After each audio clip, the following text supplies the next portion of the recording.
ఏపీలో for suppose కూటమి ప్రభుత్వం ఏర్పాటు జరిగితే జనసేనాని పవన్ కళ్యాణ్కి ఇవ్వాల్సిన క్రెడిట్ ఎంత ఈ వీడియోలో డిస్కస్ చేద్దాం.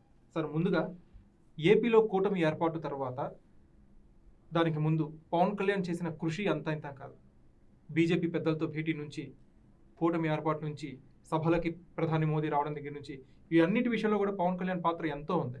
ఇప్పుడు నేషనల్ మీడియా సంస్థలు కూడా పవన్ కళ్యాణ్ ఒక గేమ్ చేంజర్గా అభివర్ణిస్తున్నారు.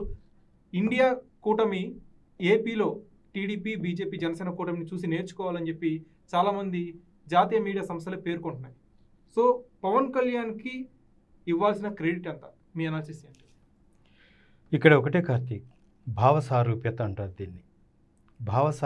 సారూప్యత ఉన్న పార్టీలని ఏకమయ్యి ఒక బలమైన శత్రువును ఢీకొంటే ఆశించిన ఫలితం వస్తుందనేది వీళ్ళ లక్ష్యం. ఈ లక్ష్యంతోనే ఈ పార్టీలన్నీ ఏకమవుతుంటాయి. ఆ టార్గెట్ని రీచ్ అవ్వడానికి కొన్ని త్యాగాలు కూడా చేస్తుంటారు. ఈరోజు పవన్ కళ్యాణ్ ఆంధ్రప్రదేశ్లో చేసింది అదే.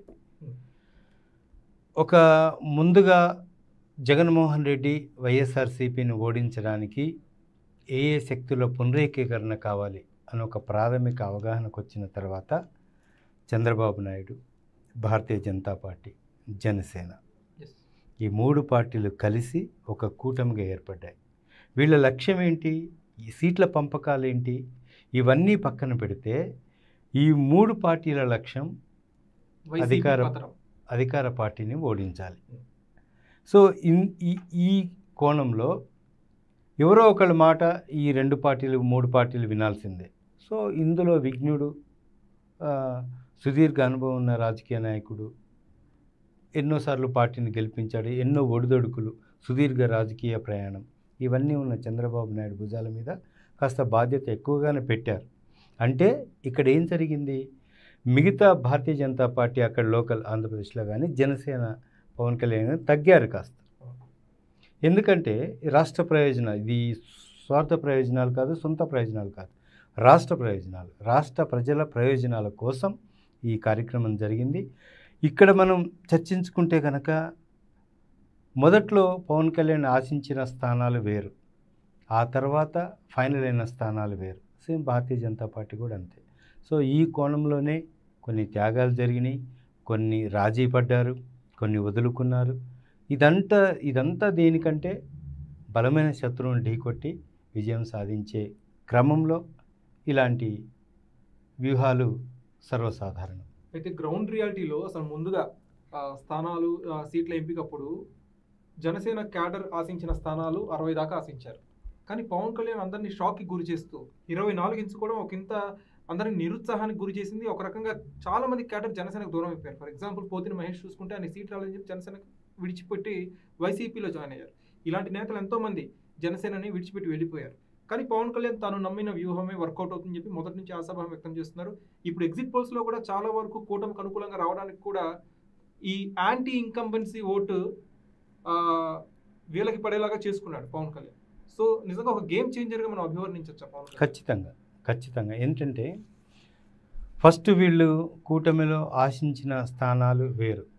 ఒకవేళ అన్ని పవన్ కళ్యాణ్ ఎక్స్పెక్ట్ చేసిన సీట్లు కానీ, ఎందుకంటే రాజకీయాలు అంటేనే సర్వం కోల్పోయే పరిస్థితులు ఒక్కొక్కసారి ఉంటాయి కార్తీక్. పార్టీని అంటుపెట్టుకొని పార్టీ సిద్ధాంతాలను నమ్మి కొంతమంది ఏం చెప్పినా, ఏం జరిగినా, ఎక్కడికి వెళ్ళినా పార్టీ మారరు. చావరేవో తేల్చుకునేంత వరకు అదే పార్టీలో ఉంటారు. అట్లాంటి హార్డ్కోర్ ఫ్యాన్స్ జనసేనలో ఉన్నారు. మొదట్లో కూటమి ఏర్పడాలి, కూటమిలో భాగస్వామ్యం అవ్వాలి అనే నిర్ణయం తీసుకోకముందు 175 నియోజకవర్గాల్లో జనసేన నాయకులు బరిలో నుంచోడానికి ప్రిపేర్ అయి ఉన్నారు.